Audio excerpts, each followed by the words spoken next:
Hi everyone, my name is Mathieu Chassin, and today I'm going to talk to you about lens walking. It's a small presentation I did for our local camera club here in Moncton, New Brunswick.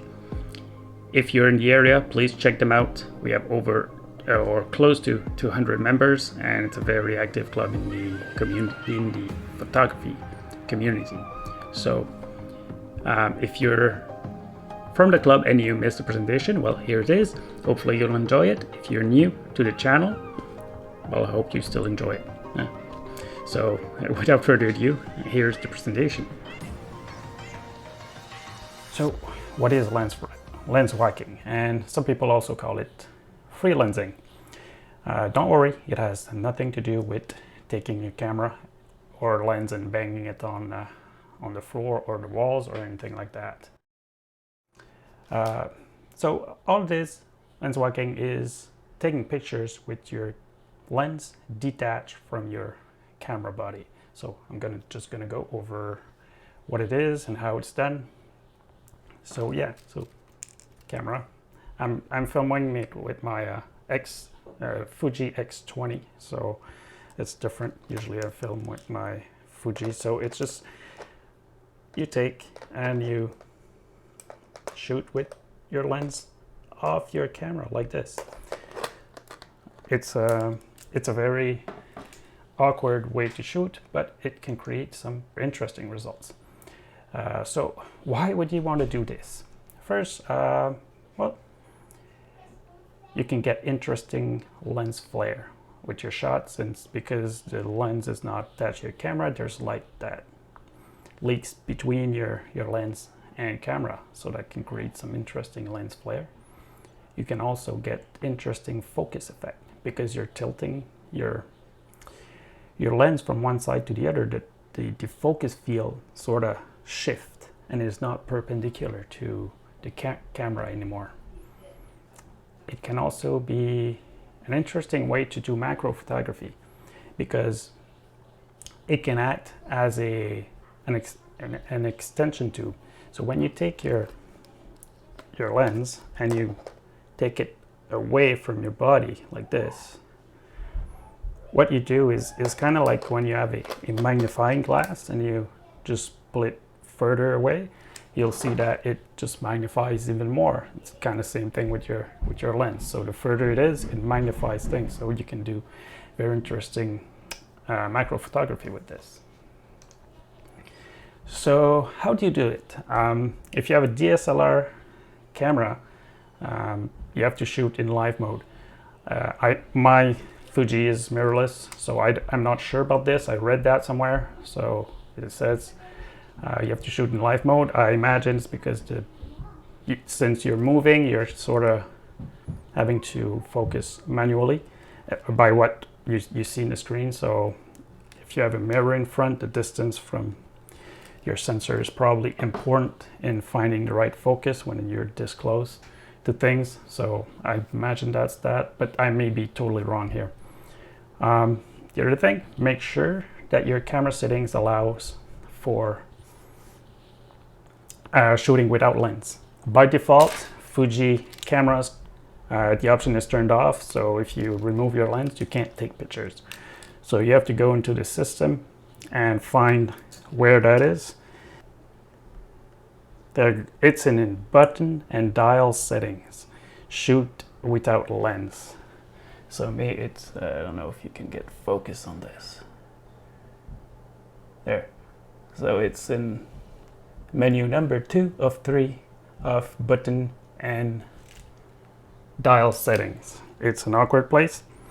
So you have to make sure that your camera allows for shooting without lens.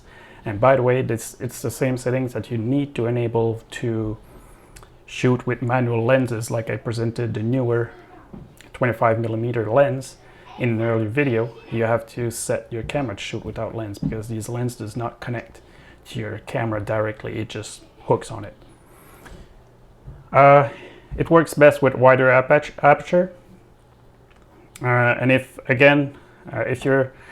if your lens doesn't have an aperture ring or a manual way to set it, you can turn your camera on, set your aperture, and then remove your lens. I haven't noted here, but it works. It's easier to do all these settings on a manual lens also, and it also works best when you put your focus on infinity or close to infinity, and of course unmount your lens. And be careful not to drop your lens. You're going to be holding, two piece, so make sure that you hold everything tight, close to you and tight, and then you'll be able to move around. And also beware of dust, rain, or whatever. If you're, I wouldn't recommend doing this in an environment that's dusty. You'll definitely get some dust on your sensor quite easily. So here's a few examples. The image in the top left corner, right there, is a regular shot. Took to f1.8, so it's a really shadow depth of field, but you see the two flowers are in focus, and the front is losing focus and the back is losing focus quite normally. If you look at this one, here you see that the top of the flower is in focus, but the flower itself is not in focus, and the one that's beside it is not in focus. So you can see that the focus is kind of shifted. Same thing here. You've got focus here, but see how quickly you lose focus in the front and the back compared to the first shot. And also you can see here that black corner here, that's the corner of the lens. Here you can see a lens flare. If you're shooting with Fuji, you'll notice that the lens flares kind of create these lines. It's not really, you can sort of see it here also. If you look closely, I don't know if it'll show in the video, but you can see it here. But you'll see often lines and sort of weird effects. It's caused because of the X-trans sensor that the technology that Fuji is using is, creates that kind of effect with lens flare. It's a known thing, but when they designed the sensor, it had other benefits, which I don't really remember, but there were benefits to doing this. Here's an example. It was starting to rain, so I took images quickly. And here you can see that the focus is not normal. It's kind of wacky. You've got part of the house here. You can see like a diagonal focus line, and the top is really out of focus, and this is out of focus.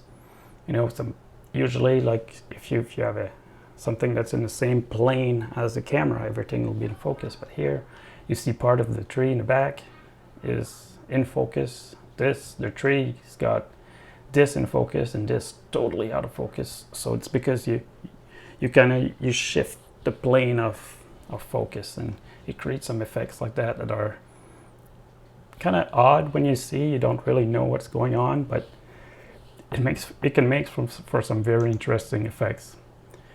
Here's a close-up of twines. You see the dreamy look. When you do macro, you'll get some really dreamy looking because the focus gets really blurred out in the edges. Same image here. You can see the focus is not even on the birdhouse. It's a really close image. I like just a small tip are showing, and here's another one, quite blurry, but again, with the focus and the darkness here, I feel it works really well. So that's it. If you're from Focus Camera Club and you missed the presentation, hope you enjoyed it. If you're just new to the channel, thanks for watching, and hopefully we'll see you in another video. Bye bye.